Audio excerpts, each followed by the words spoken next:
KTM এখন পুরোপুরি Bajaj.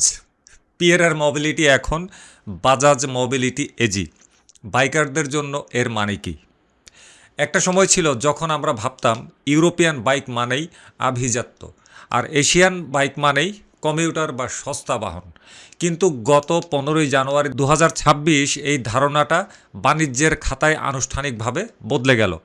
Austrian giant পিয়েরার mobility এখন অতীত। নতুন নাম বাজাজ মোবিলিটি এজি। হ্যাঁ, ঠিকই শুনেছেন। কেটিএম, হাস্কভার্না এবং গ্যাসের মতো প্রিমিয়াম ব্র্যান্ডগুলোর মালিকানা এখন পুরোপুরি ভারতীয় কোম্পানি বাজাজের হাতে। স্বাগতম রিকু ব্লগসে। আমাদের স্লোগান নিশ্চয়ই মনে আছে, সত্য সুন্দর তোষামত কুৎসিত। আজকের ভিডিওতে আমরা বাজাজের এই বিশাল অর্জন নিয়ে কোনো মিথ্যা প্রশংসা বা তোষামত করব না। আমরা শিখব কিভাবে একটি কর্পোরেট অধিগ্রহণ ঘটে এবং বাইকার হিসাবে আমাদের উপর এর প্রভাবটা ঠিক কিভাবে পড়বে। কেন নাম বদলালো? কেটিএমের কোয়ালিটি কি এখন পালসার হয়ে যাবে, নাকি বাজাজ নিজেকে আপগ্রেড করবে? আজকের ভিডিওটি একটি কেস স্টাডি। চলুন আজ রিগু ব্লগসে বাইকিং ইন্ডাস্ট্রির সবচাইতে বড় পালাবদলটির ব্যবচ্ছেদ করা যাক।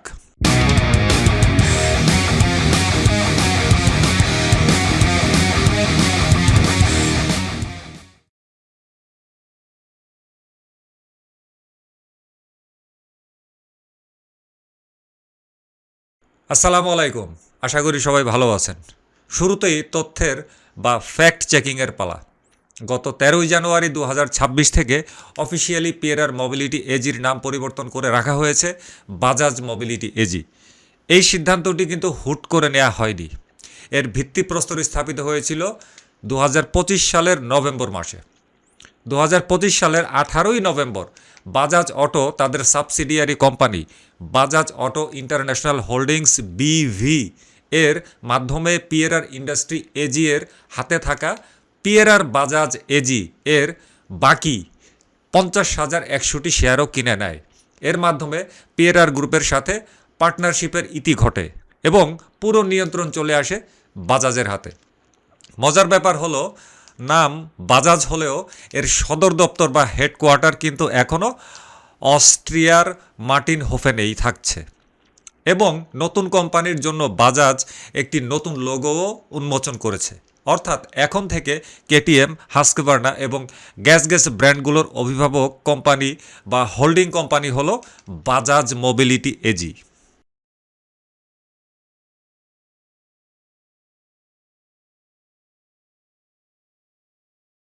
এখন প্রশ্ন হলো, হাউ টু অ্যানালাইজ দিস। সাংবাদিকতার ভাষায় একে বলে ফলো দ্য মানি। বাজাজ কেন এটা করলো, আর পিয়েরার কেন বিক্রি করে দিল? দেখুন, স্টেফান পিয়েরার কেটিএমকে ধ্বংসের হাত থেকে বাঁচিয়ে আজকের অবস্থানে এনেছিলেন। কিন্তু গত কয়েক বছর ধরে ইউরোপিয়ান মার্কেটে মন্দা, প্রোডাকশন কস্ট বেড়ে যাওয়া এবং সাপ্লাই চেইনের সমস্যায় কেটিএম বেশ ধুঁকছিল। অন্যদিকে বাজাজ, তারা ধীরস্থিরভাবে খেলছে। তারা 2007 সাল থেকে কেটিএমের শেয়ার কিনেছে, প্রথমে 14%, তারপরে ধাপে ধাপে 48% এবং আজ 100%।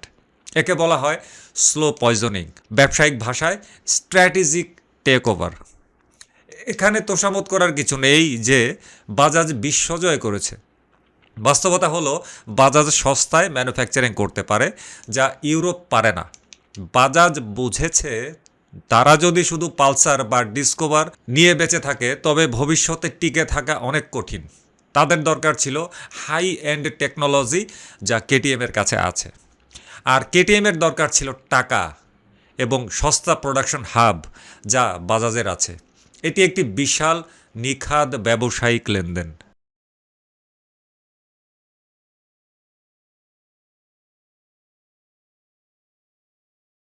এখন আসি সবচাইতে গুরুত্বপূর্ণ অংশে, যা আপনাদের মনে ঘুরপাক খাচ্ছে, যে ভাই এখন কি কেটিএম কিনলে সেটা পালসারের মতো ঝনঝন করবে, বা কেটিএমের সেই পাওয়ার কি হারিয়ে যাবে, মানে র পাওয়ার কি হারিয়ে যাবে?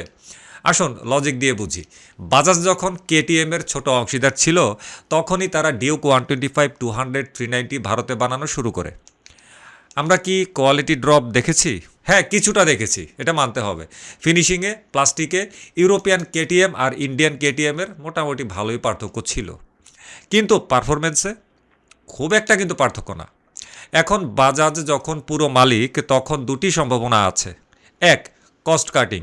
অধিক মুনাফার আশায় বাজাজ যদি কেটিএমের প্রিমিয়াম পার্টস যেমন ডব্লিউপি সাসপেনশন, ব্রেম্বো ব্রেক সরিয়ে সস্তা পার্টস ব্যবহার করতে শুরু করে, তবে কেটিএম তার রেডি টু রেস ট্যাগলাইন হারাবে। তার যেটা ঐতিহ্য রেডি টু রেসের, এটার ঐতিহ্যটা কি হারিয়ে যাবে। দুই, গ্লোবাল স্ট্যান্ডার্ড। বাজাজ জানে কেটিএমের ক্রেতারা পালসারের ক্রেতা নয়। তারা টাকা দেয় পারফরমেন্সের জন্য।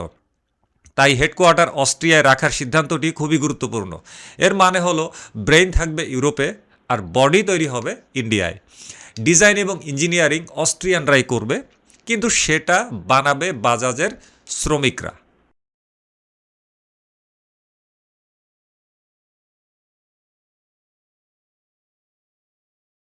যেহেতু এটি একটি এডুকেশনাল ভিডিও, আসুন একটু শেয়ার বাজার ও ব্র্যান্ডিংটা ঘষাঘষি করে নিই, মানে একটু শিখে নিই আর কি। নাম হয়েছে বাজাজ মোবিলিটি এজি। এই এজি শব্দটি জার্মান একটি ইং জেলাস চফট থেকে এসেছে। ইস, কি জানি উচ্চারণ করলাম, নিজেও জানি না। জার্মান শব্দ, একটি ইং জেলাস চফট, একটাই শব্দ, এটা থেকে এসেছে, যার মানে হলো পাবলিক লিমিটেড কোম্পানি। বাজাজ কেন নামটা পরিবর্তন করলো? এর কারণ ব্র্যান্ড পারসেপশন। বিশ্ববাজারে বাজাজ নামটা পরিচিত সস্তা ও টেকসই বাইকের জন্য, কিন্তু কেটিএম পরিচিত হাই পারফরম্যান্স বাইকের জন্য। বাজাজ তার নিজের নামের ওজন বাড়াতে চাইলো। তারা বিশ্বকে দেখাতে চাইলো আমরা শুধু রিক্সা বা সিএনজি অটো রিক্সা বা কমিউটার বাইক বানাই না, আমরা বিশ্বের ফাস্টেস্ট বাইকগুলোরও মালিক। কিন্তু এখানে একটা বড় ঝুঁকি বা রিস্ক ফ্যাক্টর আছে। একে বলা হয় ব্র্যান্ডের মান কমে যাওয়া। যখন টাটা জাগুয়ার ল্যান্ড রোভার কিনেছিল, তখন মানুষ ভয় পেয়েছিল জাগুয়ারের মান কমে যাওয়ার আশঙ্কা আছে, কিন্তু টাটা সেটা হতে দেয়নি। তার ম্যানেজমেন্টে নাক গলায়নি। বাজাজকেও ঠিক এই কাজটি করতে হবে। বাজাজ যদি পুনের চাকন প্ল্যান্টের লো কস্ট মেন্টালিটি অস্ট্রিয়ার ম্যাটিনহোফেনে নিয়ে যায়, তবে কেটিএমের ধ্বংস হতে খুব বেশি দেরি হবে না।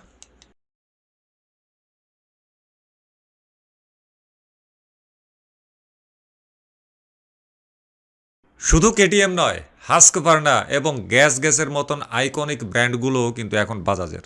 গ্যাস মূলত ট্রায়াল এবং অফরোড বাইকের জন্য বিখ্যাত, আর হাস্কভার্না পরিচিত তাদের ইউনিক ডিজাইন ল্যাঙ্গুয়েজের জন্য।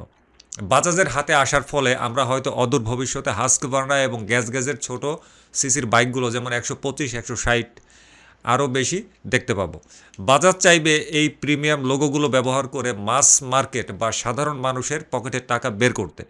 ব্যবসায়িক দৃষ্টিকোণ থেকে এটা স্মার্ট মুভ, কিন্তু একজন বাইক প্রেমী হিসেবে এটা দেখা কষ্টকর হতে পারে যে গ্যাসের মতো পিওর অফরোড ব্র্যান্ড নিয়ে কেউ অফিসে যাতায়াত করতেছে।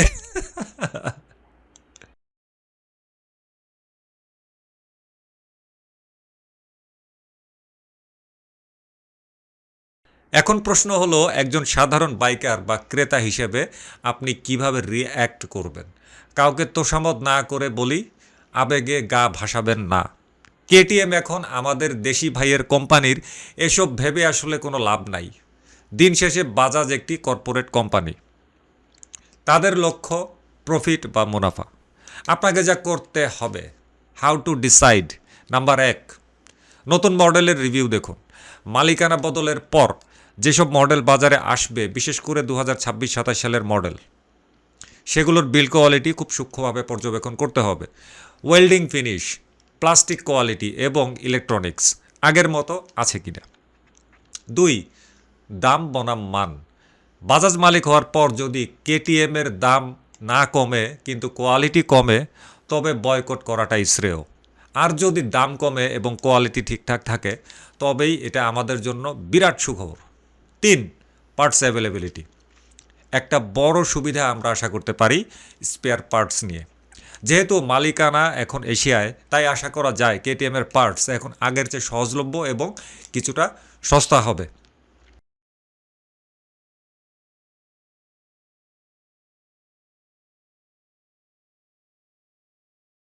যখন কোনো বড় মাছ ছোট মাছকে গিলে খায়, তখন শুরুতে সব কিছু কিন্তু ঠিকঠাক থাকে। আসল পরিবর্তন দেখা যায় 2-3 বছর পর। বাজাজ মোবিলিটি এজি হওয়ার পর বাজাজ এখন ইউরোপিয়ান মার্কেটে সরাসরি প্রবেশাধিকার পেল। তারা এখন ইলেকট্রিক বাইকের দিকেও ঝুঁকবে। কেটিএমের ই রাইড টেকনোলজি ব্যবহার করে আমরা হয়তো ভবিষ্যতে ইলেকট্রিক পালসার বা ইলেকট্রিক ডমিনার দেখতে পারি, যা বিশ্বমানের হতে পারে। অর্থাৎ টেকনোলজি ট্রান্সফার হবে।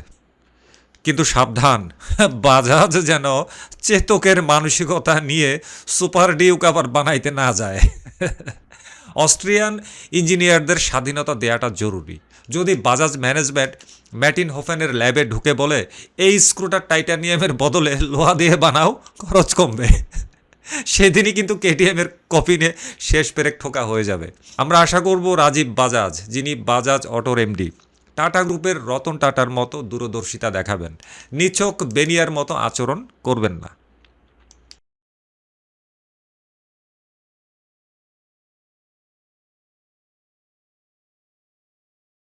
পরিশেষে বলতে হয়, নাম বদলানোটা কেবল কাগজে কলমের বিষয় না, এটা গেম চেঞ্জিং একটা ঘটনা। পিয়েরার মোবিলিটি এখন ইতিহাস, বাজাজ মোবিলিটি এজি এখন বর্তমান। আপনারা যারা বাইক ভালোবাসেন, বাইকের কারিগরি বিষয়ে বোঝেন, তাদের জন্য পরামর্শ হলো ব্র্যান্ডের নামের চেয়ে বাইকের পারফরমেন্সকে গুরুত্ব দিন। লোগো বাজাজের হোক আর কেটিএমের হোক, রাস্তায় পারফরমেন্সটাই কিন্তু আসল। তো আপনার কি মনে হয়, বাজাজ কি কেটিএমের ঐতিহ্যটা ধরে রাখতে পারবে? রেডি টু রেসের ইজ্জত সম্মান কি রাখতে পারবে? নাকি আমরা ভবিষ্যতে সস্তা কেটিএম দেখব পালসারের স্টাইলে? কমেন্টে অবশ্যই জানান। আর হ্যাঁ, ভিডিওটি ভালো লাগলে লাইক দিন, না লাগলে ডিসলাইক বাটনটাও আছে, রেডি দিয়ে দেন। তো সামত করার কোনো দরকার নাই। দেখা হবে আগামী ভিডিওতে। ততক্ষণ পর্যন্ত হেলমেট পরুন, সেফ রাইড করুন। আল্লাহ হাফেজ, আসসালামু আলাইকুম।